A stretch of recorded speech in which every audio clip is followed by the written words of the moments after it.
নমস্কার, আজ আমরা স্বামী স্বরূপানন্দ পরমহংসদেবের লেখা মন্দির ১০৪ নামে একটা ছোট্ট কিন্তু অসম্ভব গভীর একটা কবিতা নিয়ে কথা বলবো। মাত্র কয়েকটা লাইন, অথচ এর মধ্যে যেন পুরো মহাবিশ্বের একটা বিশাল সত্য লুকিয়ে আছে। তো চলুন এই গভীর ভাবনাটার মধ্যে একটু ডুব দেওয়া যাক। কবিতাটা শুরুই হচ্ছে একটা অসাধারণ শক্তিশালী ঘোষণা দিয়ে। ভাবুন, এখানে যেন স্বয়ং সেই অসীম সত্তা নিজেই কথা বলছেন। তিনি বলছেন, অনাদি অসীম অনন্ত আমি, যার কোনো শুরু নেই, সীমা নেই, শেষও নেই, সেই তিনি কিনা স্বেচ্ছায় সুসীম বা সীমাবদ্ধ হচ্ছেন। আর কার জন্য? তোদের তরে, আমাদের সবার জন্য। এই প্রথম দুটো লাইন বলতে পারেন পুরো কবিতার মূল সুরটাই বেঁধে দেয়। আর এই ঘোষণার মধ্যে দিয়েই আমরা কবিতার প্রথম মূল আশ্রয়টার মুখোমুখি হচ্ছি। এটা একটা বিরাট প্যারাডক্স, তাই না? যেখানে অসীম যার কোনো সীমা নেই, তিনি নিজেকে সসীমের মধ্যে বেঁধে ফেলছেন। চলুন তো দেখি কবি এই অবিশ্বাস্য ধারণাটাকে কিভাবে আরও স্পষ্ট করে তুলে ধরেছেন। শুধু একবার কল্পনা করুন, এই যে গোটা মহাবিশ্বের বিশালতা, তার সমস্ত ব্যাপ্তি, সেটা এসে যেন একটা ছোট্ট ঘরের মধ্যে আশ্রয় নিয়েছে। এটাই তো সেই প্যারাডক্স বা বৈপরীত্যের একেবারে কেন্দ্রবিন্দু, তাই না?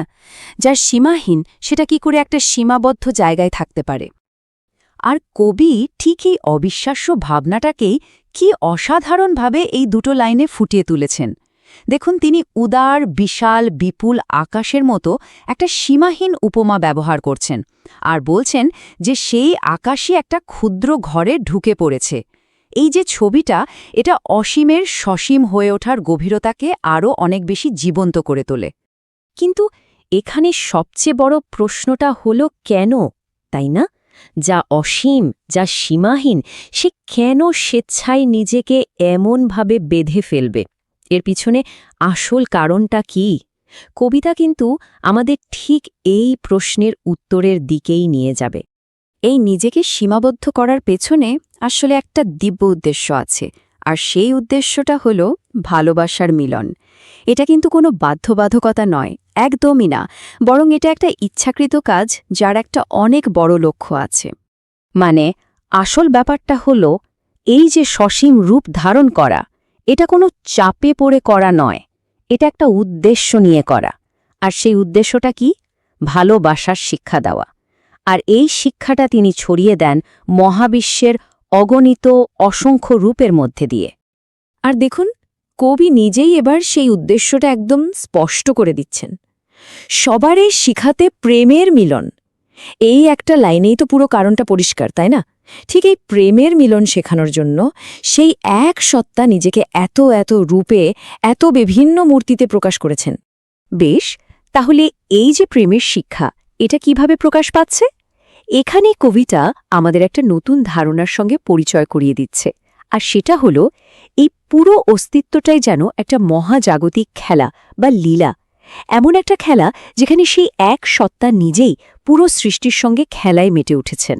কবিতার ভাষায় যদি বলি, এই ঈশ্বরের খেলা বা লীলা হল এমন একটা কসমিক গেম, যেখানে সেই এক সত্তা অগণিত রূপ ধরে দিবস রজনী বিশ্বভরে, দিন রাত ধরে সারা সৃষ্টির সঙ্গে খেলায় মেতে আছেন। এটাই হলো তার লীলা। আর এই খেলার সবচেয়ে মজার দিকটা কি জানেন?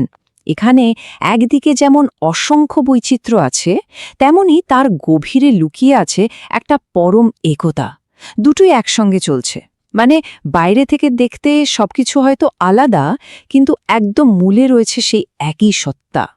এই পরের লাইন দুটো তো একেবারে এই আশয়টার কেন্দ্রে গিয়ে লাগে। একদিকে দেখুন এত বিচিত্র, কত রূপ, কত বৈচিত্র্য, কিন্তু তারপরে বলছেন তবু আমি এক।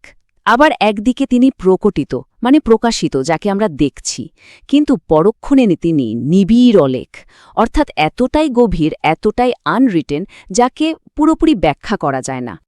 আর এই একতাটা কিন্তু শুধু বৈচিত্র্যের মধ্যেই থেমে নেই, এটা আরও গভীরে গিয়ে জগতের সমস্ত বিপরীত জিনিসগুলোকেও এক করে দিচ্ছে। ভাবুন, ভালো মন্দ, আলো অন্ধকার, সৃষ্টি ধ্বংস, সবকিছুই সেই একই খেলার অংশ হয়ে যাচ্ছে। এই ধারণাটা বোঝানোর জন্য সবচেয়ে বড় উদাহরণ হল প্রভু আর সেবকের সম্পর্ক। একদিকে প্রভু, যার পূজা করা হয়, আর অন্যদিকে সেবক, যিনি পূজা করেন। কবিতা বলছে এই দুটো সম্পূর্ণ বিপরীত ভূমিকাও আসলে একই সত্তা পালন করছেন। তিনি প্রভু, আবার তিনি সেবক, মানে এখানে এসে দ্বৈততার আর কোনো অস্তিত্বই থাকছে না। আর কবিতার একদম শেষ লাইনগুলো এই অবিশ্বাস্য সত্যটাকেই প্রতিষ্ঠা করছে। যখন সব বিপরীত, প্রভু আর সেবক সমেত সবাই যখন একের মধ্যে মিলেমিশে একাকার হয়ে যায়, তখন আর কে কার ভজনা করবে, তাই না? তখন সেই সত্তা নিজেরেই নিজে ভজনা করে, মানে উপাসক আর উপাস্য দুজনেই এক হয়ে যায়। তাহলে পুরো কবিতাটা আমাদের একটা অদ্ভুত যাত্রাপথে নিয়ে গেল, তাই না? শুরু হয়েছিল একটা প্যারাডক্স দিয়ে, যেখানে অসীম নিজেকে বেঁধে ফেলছে। তারপর আমরা জানলাম এর পেছনের কারণটা হলো ভালোবাসা, আর শেষে গিয়ে পৌঁছালাম এমন এক উপলব্ধিতে যেখানে সব দ্বৈততার অবসান ঘটছে। চলুন এর মূল কথাগুলো একবার এক ঝলকে দেখিনি। তাহলে মূল বার্তাটা কি দাঁড়ালো? প্রথমত, সেই অসীম সত্তা শুধু প্রেমের জন্যই সসীম রূপ নেন। দ্বিতীয়ত, এর আসল লক্ষ্য হল সবাইকে প্রেমের বিশ্বজনীন মিলনের শিক্ষা দেওয়া। তৃতীয়ত, এই পুরো অস্তিত্বটাই একটা দিব্য খেলা, যেখানে সব বিপরীত এসে একসঙ্গে মিশে যায়। আর সবশেষে সবচেয়ে বড় কথা হল সৃষ্টা, সৃষ্টি আর উপাসনা, এই সব কিছু আসলে এক ও অভিন্ন। কবিতাটা আমাদের একটা গভীর উপলব্ধির সামনে এনে দাঁড় করিয়ে দেয়, এটা ঠিক, কিন্তু শেষে একটা প্রশ্নও কিন্তু রেখে যায়। যদি সবকিছুই সেই এক সত্তার খেলা হয়, তার লীলা হয়, তাহলে আমাদের এই প্রতিদিনের জীবনে সেই দিব্য নাটকটাকে আমরা চিনব কি করে? উপায়টা কি? এই প্রশ্নটাই হয়তো কবি আমাদের নিজেদের ভাবার জন্য ছেড়ে দিয়ে গেছেন।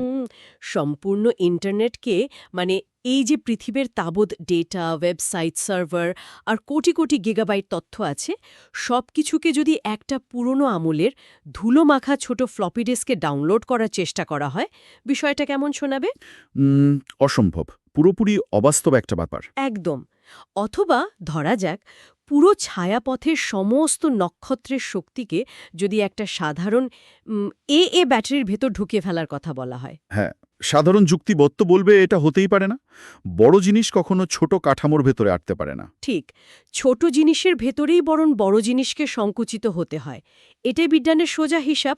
কিন্তু আমাদের আজকের এই গভীর আলোচনায় আমরা এমন এক অদ্ভুত, রহস্যময় আর মাথা ঘুরিয়ে দেওয়া তাত্ত্বিক বিষয় নিয়ে কথা বলবো, যেখানে এই সাধারণ হিসাবের খাতাটা পুরোপুরি উল্টে যায়। আসলেই উল্টে যায়। আর এখানকার সবচেয়ে চমকপ্রদ দিকটি হল কিভাবে অসীম বা অনন্ত এসে একটা ছোট্ট সসীম কাঠামোর ভেতর নিজেকে পুরোপুরি বন্দী করে ফেলে। হ্যাঁ, আর সবচেয়ে বড় প্রশ্ন হলো, সে কেন এমনটা করে? ঠিক। আমাদের আজকের এই সম্পূর্ণ বিশ্লেষণের মূল উৎস হিসেবে থাকছে স্বামী স্বরূপানন্দ পরমহংসদেবের লেখা একটি গভীর দার্শনিক স্তবক, যার শিরোনাম হল মন্দির, এবং এটি ১০৪ নম্বর কবিতা। এই ছোট্ট কবিতাটির প্রতিটি শব্দ, মানে প্রতিটি রূপক, যেন মহাজাগতিক অস্তিত্বের অত্যন্ত গভীর সত্যগুলোকে খুব সহজে ধারণ করে আছে। একদম। আমরা সাধারণত সসীম আর অসীমকে দুটো সম্পূর্ণ বিপরীত ধারণা হিসেবে দেখতে অভ্যস্ত, কিন্তু এই সাহিত্যকর্মটি আমাদের সেই চিরাচরিত চিন্তাধারাকে একেবারে গোড়া থেকে নাড়িয়ে দেয়। ঠিক সেই কারণেই এই বিষয়টা এত বেশি কৌতূহলোদ্দীপক। মানে উদার, বিশাল, বিপুল আকাশ, যে আকাশের কোনো প্রান্ত নেই, যাকে কোনোভাবেই মাপা যায় না, সেই আকাশ কিনা প্রবেশ করছে এক ক্ষুদ্র ঘরে। হ্যাঁ, ভাবলেই কেমন যেন গায়ে কাঁটা দিয়ে ওঠে। এই অকল্পনীয় বৈপরীত্যের দিকে তাকালেই তো বিস্মিত হতে হয়। কবিতার একেবারে শুরুতেই অত্যন্ত জোরালো একটি দাবি করা হয়েছে। বলা হচ্ছে, অনাদি অসীম অনন্ত আমি, সসীম হইনু তোদের তরে, উদার বিশাল বিপুল আকাশ, প্রবেশিল এক ক্ষুদ্র ঘরে। এখানে যিনি কথা বলছেন, সেই পরম সত্তার নিজেকে শুরুহীন এবং অন্তহীন বলে ঘোষণা করছেন। কিন্তু চমকপ্রদ ব্যাপারটা হল, পরমুহূর্তেই তিনি বলছেন যে তিনি স্বেচ্ছায় সসীম হয়েছেন। ঠিক ধরেছেন। আর এই স্বেচ্ছায় সসীম হওয়ার কারণটাই হল এই পুরো দর্শনের মূল চাবিকাঠি। এখানে কিন্তু কোনো জবরদস্তি নেই। মানে কেউ তাকে বাধ্য করেনি ছোট হতে? একদম না। যদি একটু তলিয়ে দেখা যায়, এই রূপান্তর কোনো ঐশ্বরিক শাস্তি নয়। পরম সত্তা এখানে খুব স্পষ্টভাবে বলছেন, তোদের তরে সসীম হইনু। তোদের তরা মানে তো অন্যদের জন্য। হ্যাঁ, অর্থাৎ এই সীমানা তিনি অপরের জন্য বা আমাদের জন্য মেনে নিয়েছেন। অসীম সত্তা নিজেকে সীমাবদ্ধ করেছে যাতে সে সসীমের সাথে একটা সম্পর্ক স্থাপন করতে পারে।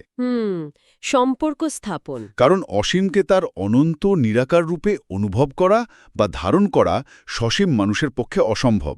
একটা মহাসাগর যতই বিশাল হোক না কেন, তার স্বাদ নিতে হলে তো একটা ছোট পাত্র লাগবে, তাই না? আরে বাপরে, দারুণ একটা তুলনা। মহাসাগরকে তার চিমুকে খাওয়া যায় না? ঠিক নিরাকার এবং অসীম শূন্যতার সাথে কেউ সরাসরি কোনো আত্মিক সম্পর্ক তৈরি করতে পারে না। তাকে একটা রূপের মাঝে আসতেই হয়। কিন্তু এখানেই একটা বড়সড় খটকা লাগছে আমার। কি রকম? অসীম হওয়ার মানেই তো হল চরম এবং পরম স্বাধীনতা, যার কোনো শেকল নেই, যাকে কোনো ফ্রেমে বাঁধা যায় না। যখন সেই অসীম সত্তা স্বেচ্ছায় একটি ক্ষুদ্র ঘরে প্রবেশ করছে, তখন কি তার সেই চূড়ান্ত স্বাধীনতা খর্ব হচ্ছে না? এটা অনেকেই ভাবতে পারেন। হ্যাঁ, মানে সে কেন নিজের এই অনন্ত সত্তাকে শেকল পরাতে যাবে? একটি সর্বশক্তিমান সত্তার কেন হুট করে নিজেকে একটি দুর্বল বা সীমিত রূপের ভেতর আটকে ফেলার প্রয়োজন পড়বে? এটি অত্যন্ত যৌক্তিক এবং গভীর একটি প্রশ্ন।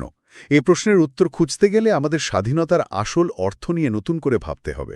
আচ্ছা, অসীম সত্তার ক্ষেত্রে তার স্বাধীনতা এতটাই নিরঙ্কুশ এবং নিখুঁত যে তার সসীম হওয়ার স্বাধীনতাও রয়েছে।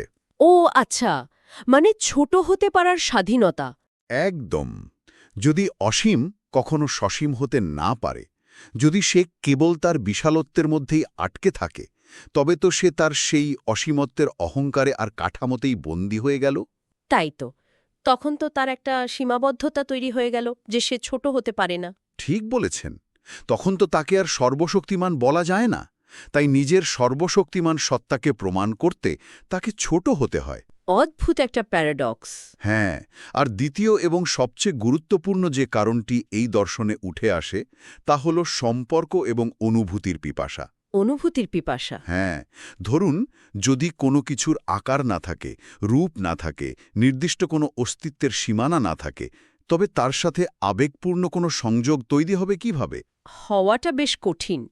বিশাল এবং নিরাকার একটি শক্তির চেয়ে একটি সসীম মূর্ত রূপের সাথে ভালোবাসা বা ভক্তির সম্পর্ক স্থাপন করা মানব চেতনার জন্য অনেক বেশি স্বাভাবিক। তার মানে এই যে অসীমের নিজেকে ছোট করে আনা বা খণ্ডিত করা, এটা আদতে নিজে ক্ষমতা কমানো নয়? না, একেবারেই নয়। বরং এটা একটা সেতু তৈরি করা। অসীম যেন আমাদের স্তরে নেমে আসছে, যাতে সৃষ্টির সাথে তার একটা নিবিড় সম্পর্ক তৈরি হতে পারে। ঠিক তাই। কিন্তু এই অনন্ত সত্তা কি শুধু সম্পর্ক তৈরির জন্যই এই বিশাল ত্যাগ স্বীকার করে? যদি তার কোনো অভাবই না থাকে, তবে এই রূপান্তরের পেছনে মূল চালিকা শক্তিটা কি? সেই চালিকা শক্তিটি হল প্রেম। প্রেম? হ্যাঁ, আর এই কারণে কবিতাটি সসীম হওয়ার উদ্দেশ্যকে আরও গভীরে নিয়ে যায়। পরের অংশগুলোতে এই প্রশ্নের অত্যন্ত স্পষ্ট এবং আবেগময় একটি উত্তর দেয়া হয়েছে। সেখানে কি বলা হয়েছে? বলা হয়েছে, সবারে শিখাতে প্রেমের মিলন, ধরিনু মূরতি কত অগণন। এবং তার পরপরই বলা হচ্ছে, সবারে লইয়া খেলিতেছি খেলা, দিবস রজনী বিশ্বভরে। ও, এখানে দুটো ধারণা খুব শক্তিশালীভাবে প্রতিষ্ঠিত হয়েছে দেখছি। একদম। একটি হলো প্রেমের মিলন এবং অপরটি হলো খেলা বা মহাজাগতিক লীলা। যদি আমরা একে বৃহত্তর প্রেক্ষাপটে দেখি, একাকিত্ব কাটানোর জন্যই এই মহাজাগতিক খেলা। এটা শুনলে অনেকটা একা বসে দাবা খেলার মতো মনে হয়। দাবা খেলা কিরকম? মানে একজন দাবাড়ু যদি একা ঘরের ভেতর বসে থাকেন আর তার কোনো প্রতিপক্ষ না থাকে, তবে তিনি নিজেই বোর্ডের একপাশে বসে সাদা ঘুটিগুলোর চাল দেন, আবার উল্টো দিকে গিয়ে বসে কালো ঘুটিগুলোর চাল দেন। চমৎকার উপমা, তাই না? তিনি নিজেই নিজের বিরুদ্ধে আক্রমণ শানান, নিজেই নিজের পাতা ভাদে পা দেন। এখানে সাদা বা কালো, জয় বা পরাজয় বলে আসলে আলাদা কিছু নেই। পুরো ব্যাপারটাই চলছে শুধু দাবার বোর্ডের ওই খেলাটার বিশুদ্ধ আনন্দ উপভোগ করার জন্য। হ্যাঁ, কিন্তু এখানে একটা গুরুত্বপূর্ণ সমস্যাও থেকে যায়। কি সমস্যা? যদি স্রষ্টা একাই সব রূপ ধারণ করে খেলেন, তিনিই যদি দাবারু হন আর তিনিই যদি বোর্ডের সমস্ত ঘুঁটি হন, তবে এই মহাজাগতিক খেলার কি কোনো আসল ঝুঁকি আছে? মানে যাকে বলে স্টেকস। একদম তাই। এই খেলার গুরুত্ব কোথায় তাহলে? যাকে ইংরেজিতে স্টেকস বলা হয়, সেটা তো একেবারেই শূন্য। এই খেলায় তো কোনো উত্তেজনা থাকার কথা নয়। ঠিক এই জায়গাটিতেই দর্শনের সবচেয়ে জটিল এবং চমৎকার বিষয়টি চলে আসে, অর্থাৎ মায়া বা বিভ্রমের ধারণাটি। মায়া? আচ্ছা, একটু বুঝিয়ে বলবেন। আমাদের বুঝতে হবে খেলোয়াড় যদি সারাক্ষণ মনে রাখেন যে তিনি একাই খেলছেন এবং এই জয় পরাজয়ের কোনো মূল্য নেই, তবে সেই খেলায় কোনো আনন্দ বা উত্তেজনা থাকে না। তা তো বটেই। সবকিছু জানা থাকলে আর থ্রিল কোথায়? খেলায় পুরোপুরি মগ্ন হতে হলে, আনন্দ পেতে হলে একটা নির্দিষ্ট সময়ের জন্য খেলোয়াড়কে ভুলে যেতে হয় যে এটা শুধুই একটা সাজানো খেলা। তাকে বিশ্বাস করতে হয় যে এই জয় বা পরাজয় অত্যন্ত গুরুত্বপূর্ণ। একদম। অসীম সত্তা যখন নিজেকে এই অসংখ্য সসীম রূপে, এই অগণন মূর্তিতে বিভক্ত করে, তখন সে ইচ্ছাকৃতভাবে এক ধরনের মহাজাগতিক বিভ্রম বা স্মৃতিভ্রমের আবরণ তৈরি করে। কিন্তু কিভাবে একটি সর্বজ্ঞা এবং সর্বশক্তিমান সত্তা কিভাবে ইচ্ছে করে ভুলে যেতে পারে যে সে সর্বশক্তিমান? হ্যাঁ, শোনাতে অদ্ভুত লাগে। এটা তো অনেকটা নিজের সাথেই লুকোচুরি খেলার মতো। একদম তাই। এটি নিজের সাথেই লুকোচুরি খেলা। একে আমরা স্বপ্নের সাথে তুলনা করতে পারি। স্বপ্নের সাথে? হ্যাঁ, যখন কেউ রাতে গভীর স্বপ্ন দেখে, তখন সে কিন্তু ভুলেই যায় যে সে নিজের বিছানায় শুয়ে আছে। ঠিক। স্বপ্নে কেউ তাড়া করলে তো রীতিমতো ঘম ছুটে যায়। তাই না? সত্যিকারের ভয়ে কাজ করে, হৃৎস্পন্দন বেড়ে যায়। স্বপ্নের সেই পৃথিবী, সেই চরিত্রগুলো সব তার নিজেরই মনের সৃষ্টি। কিন্তু যতক্ষণ সে স্বপ্নের ভেতর থাকে, ততক্ষণ সেই বিপদ, সেই আনন্দ একেবারে শতভাগ বাস্তব। ওহ, বুঝতে পেরেছি।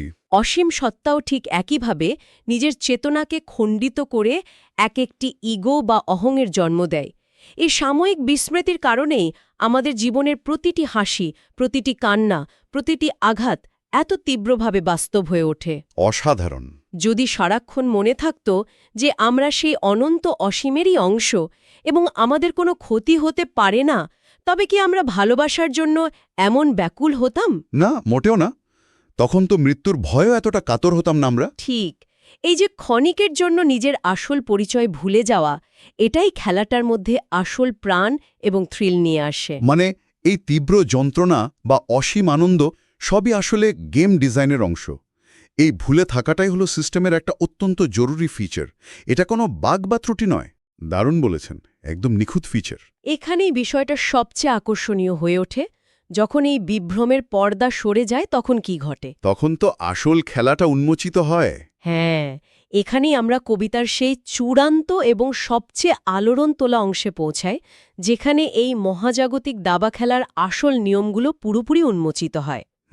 এখানে বলা হয়েছে, সব ভিন্নতা, সমস্ত বিভেদ আসলে একটি নিখুঁত বিভ্রম মাত্র।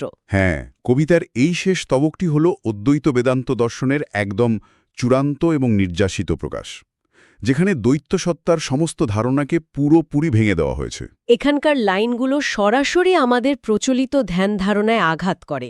বলা হচ্ছে, এত বিচিত্র তবু আমি এক, প্রকটিত তবু নিবিড় অলেখ। এবং তারপর আসে সেই অবিস্মরণীয় অংশটি, সব বিপরীত একের মাঝারে মিলিত হইয়া এ চরাচরে কভু হয় প্রভু, কভু বা সেবক, নিজেরেই নিজে ভজনা করে। সব বিপরীত একের মাঝারে, এই কথাটির গভীরতা পরিমাপ করা সত্যিই কঠিন। কেন কঠিন মনে হচ্ছে? কারণ আমরা মানব সমাজ সবসময় সবকিছুকে দুই ভাগে ভাগ করে দেখতে পছন্দ করি। আলো এবং অন্ধকার, ভালো এবং খারাপ, পাপ এবং পুণ্য, সৃষ্টি এবং ধ্বংস।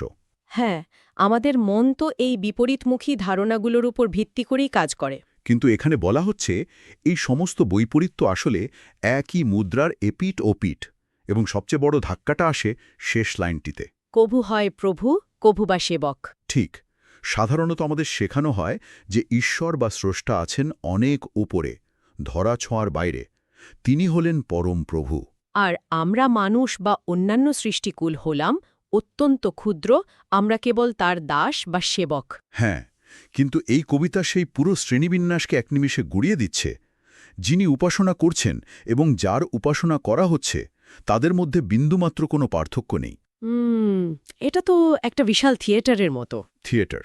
হ্যাঁ, ভাবুন তো, একটা বিশাল মঞ্চে দারুণ এক নাটক চলছে, কিন্তু সেই নাটকের পরিচালক, মঞ্চের প্রধান অভিনেতা, ব্যাকস্টেজ ক্রু, এমনকি সামনের সারিতে বসে হাততালি দেওয়া দর্শক, সবাই আসলে একজন মাত্র ব্যক্তির চেতনা দিয়ে তৈরি। দারুণ উপমা। শুধু তাই নয়, যে মঞ্চের ওপর রক্তক্ষয়ী যুদ্ধের দৃশ্য অভিনয় করা হচ্ছে, সেই কাঠের তক্তাগুলো বা অভিনেতাদের হাতের তলোয়ারগুলো, সেগুলো ওই একই চেতনারই ভিন্ন রূপ। একদম ঠিক। মঞ্চের ওপর একজন হয়তো প্রবল প্রতাপশালী রাজার পাঠ করছে, আর অন্যজন হয়তো ধুলোয় পড়ে থাকা এক ভিখারির অভিনয় করছে। হ্যাঁ, রাজার চোখে নিষ্ঠুরতা, ভিখারির চোখে জল। দুটোই একেবারে আসল মনে হচ্ছে, কিন্তু মেকআপ আর পোশাক তুললে দেখা যাবে ওই দুটো মুখের পেছনে একই সত্তা বিরাজ করছে। অসাধারণ বলেছেন। কিন্তু এই জায়গাটাতে এসে আমাদের সমাজ ব্যবস্থা এবং মনস্তত্ত্ব একটা বিরাট হোঁচট খায়। কিরকম হোঁচট? যদি প্রভু এবং ভৃত্য একই সত্তা হয় এবং সে নিজেই নিজের আরাধনা করে, তবে এটি কি আমাদের ভক্তি, আমাদের ইগো বা অহংকার এবং শতাব্দীর পর শতাব্দী ধরে তৈরি হওয়া সামাজিক শ্রেণীবিন্যাসের ধারণাকে পুরোপুরি অর্থহীন করে দেয় না? এটি প্রচলিত ধারণাকে শুধু অর্থহীনই করে না, এটি আমাদের অহংকারের শেকড়টাকে উপড়ে ফেলে। বাপরে! হ্যাঁ, এবং এটাই এই দর্শনের সবচেয়ে বড় এবং যুগান্তকারী শক্তি।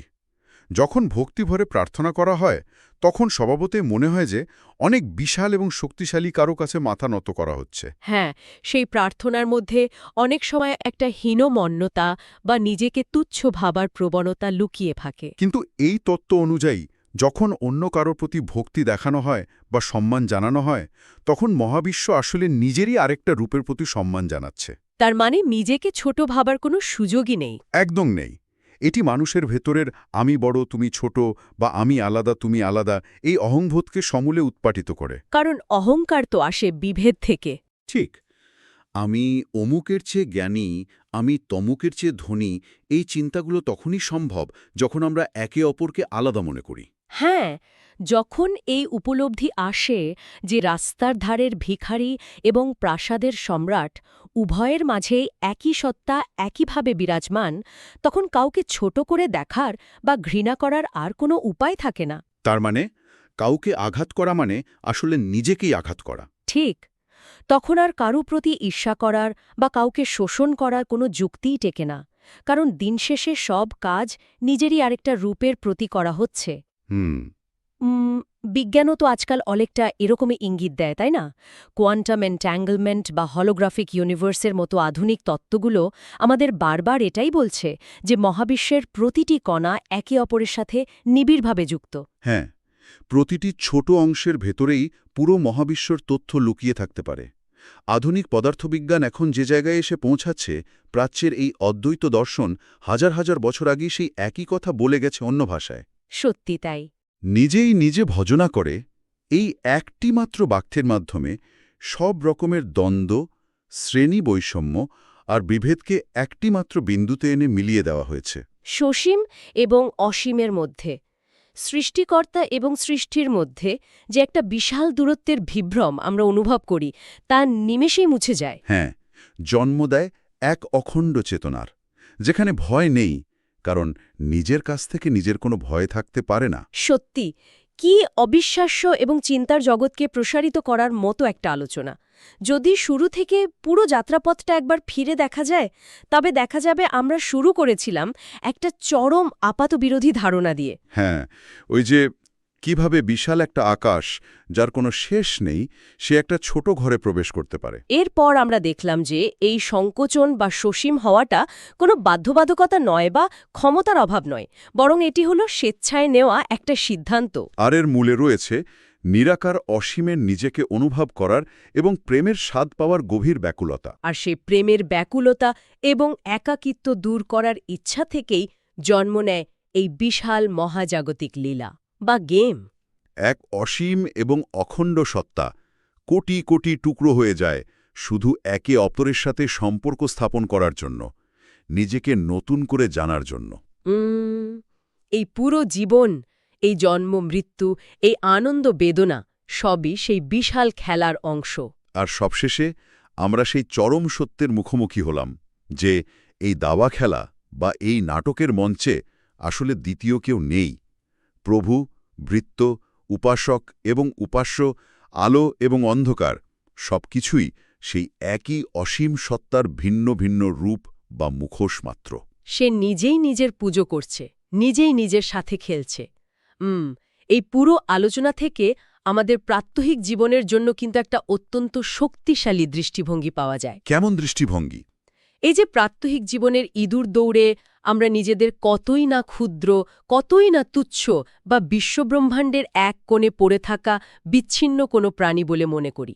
কিন্তু এই দর্শন শেখায় যে এই বিশাল মহাবিশ্বে নিজেকে ক্ষুদ্র বা অসহায় ভাবার কোনো কারণ নেই। একদম নেই, কারণ প্রতিটি মানুষ, প্রতিটি প্রাণ এবং প্রতিটি ধূলিকণা আসলে সেই অনন্তরই একটি অবিচ্ছেদ্য অংশ। সেই অনন্তই নিজেকে নতুন করে অনুভব করার জন্য এই সসীম মানব রূপ ধারণ করেছে। যখনই বোধটাকে তাত্ত্বিক জ্ঞান থেকে সরিয়ে এনে সত্যি অন্তরে ধারণ করা যায়, তখন চারপাশের পৃথিবীটা একদম অন্যরকম মনে হতে শুরু করে। হ্যাঁ, তখন ভয়, একাকিত্ব বা ক্ষুদ্রতার যে গ্লানি আমাদের তাড়া করে ফেরে তার থাকে না। কারণ যে ছোট্ট এবং সীমাবদ্ধ ঘরের ভেতর আমরা নিজেদের বন্দী মনে করে হতাশ হচ্ছি, সেই ক্ষুদ্র ঘরের ভেতরেই তো আস্ত আকাশটা লুকিয়ে আছে। আমরা শুধু সেই আকাশের দিকে চোখ তুলে তাকাতে ভুলে গেছি। আহা, কি সুন্দর একটা কথা! এই কথাটির রেশ ধরেই আজকের এই গভীর আলোচনার একেবারে শেষ পর্যায়ে এসে একটি চিন্তার খোরাক রেখে যাওয়া যেতে পারে। অবশ্যই। যদি সত্যি এই জগতের প্রতিটি মানুষ, প্রতিটি রাজনৈতিক বা সামাজিক দ্বন্দ্ব, প্রতিটি মতাদর্শের লড়াই এবং প্রতিটি সম্পর্ক আসলে সেই একই অসীম সত্তার নিজের সাথে নিজের খেলা, তবে একবার ভাবা যাক তো, পরের বার যখন কারো সাথে চরম মতবিরোধ তৈরি হবে, যখন রাগে অন্ধ হয়ে মনে হবে যে সামনের মানুষটি সম্পূর্ণ বিপরীত মেরুর এবং তাকে ধ্বংস করা প্রয়োজন, তখন কি একবারও মনে হবে না যে আমরা আসলে অন্য রূপ ধরে থাকা নিজেদের সাথেই তর্ক করছি? সত্যি ভাবার মতো বিষয়। আমরা নিজেরাই নিজেদের ওপর রাগ করছি। যদি সত্যি সত্যি এটা বিশ্বাস করা যায় যে আমরা সবাই একই অসীম সত্তার ভিন্ন ভিন্ন মুখোশ মাত্র, তবে মানুষের এই তথাকথিত ইগো বা অহংকারের আর কি অস্তিত্ব বাকি থাকে? কিছুই বাকি থাকে না। যে ছোট ঘরের ভেতরে আমরা আমাদের যাবতীয় অহংকার, রাগ আর অভিমানগুলোকে খুব যত্ন করে সাজিয়ে রেখেছি, সেই ঘরে যদি সত্যিই বিশাল আকাশটা ঢুকে পড়ে, তবে কি সেই চার দেওয়াল আর টিকে থাকতে পারবে? মনে তো হয় না। বিষয়টি গভীরভাবে ভেবে দেখার মতো। আজ এ পর্যন্তই।